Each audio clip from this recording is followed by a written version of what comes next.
What's up, guys? It's time to replace the brakes on my girlfriend's 2016 ND Miata. 2017. It's a 16. It's a 17. What's up, guys? It's time to replace the brakes on my girlfriend's 2017 ND Miata. It's a RF, so it's a hardtop convertible. But we just have some brakes here, and it's time to replace all four of them. We're going to do all four pads and rotors. So you want to go through and break all of the lug nuts.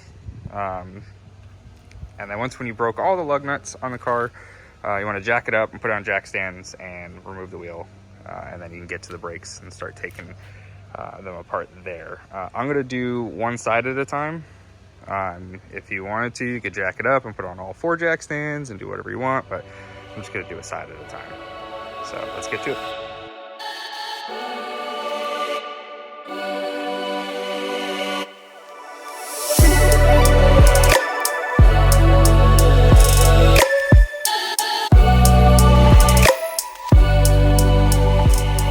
So we are here on the ground. We have both of the wheels off. We are looking at the brakes. The fronts are the same size as the rears, just one is thicker than the other. These obviously, need to dissipate heat a little better. How we get to these brakes and pads is we take a 14 millimeter, which is on the back side of the brakes here. Let's see. So back here, right here, is a 14 mil, which screws in here, and you just break that loose. Since it's a newer car, it's pretty easy. And then your brakes will just come up. You can flip it up, and then you can get to your pads. We're going to have to remove this though, because we are doing the rotors also. So that's the next step.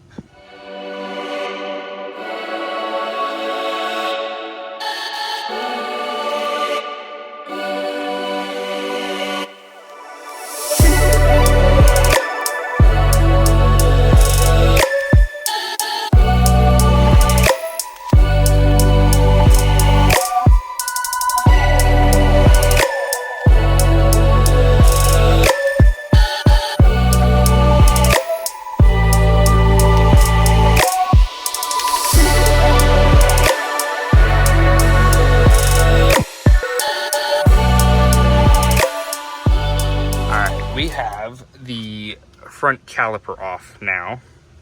It just is this bolt here, which I have back in place, and then this bolt here, which I have back in place. That is a 17 mil.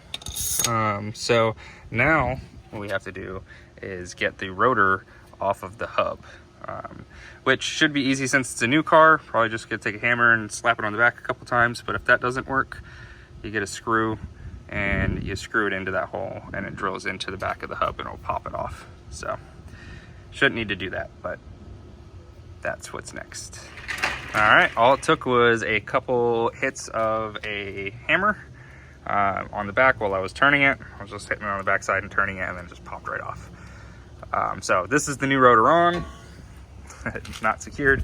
And then this is the old rotor. Old rotor is fine. We're doing rotors on this car for the rear. The rear were pretty heat warped. You can see all the heat spots on here, and they are warped because the car was drove with the e-brake on. So those are warped rotors. So these, just go ahead and do them all at once, but the fronts have always been fine. So let's go ahead and get this caliper back on, and you just reverse the order of the steps that we just took, and then you're going to also put in new pads. So that'll be the next step that I will show. So we have the caliper mounted back onto the assembly. So those two bolts back there that we unbolted, you torque those to 45 foot-pounds. So go ahead and did that. And then, like earlier, if you didn't undo that back bolt, the 14 mil that's back here, that is okay, because now is the time to do it. This is the actual time to do it. So you're just gonna flop your caliper up like this, and then we're gonna take out these metal brackets that hold the pads into place, and then we're just going to put in the new pads and flop the caliper back down, which it's on a slidey thing back there. So yeah, just slide it forward and back down. So we're going to go ahead and put in the new pads. And so we have the old pads out, which these are the old pads.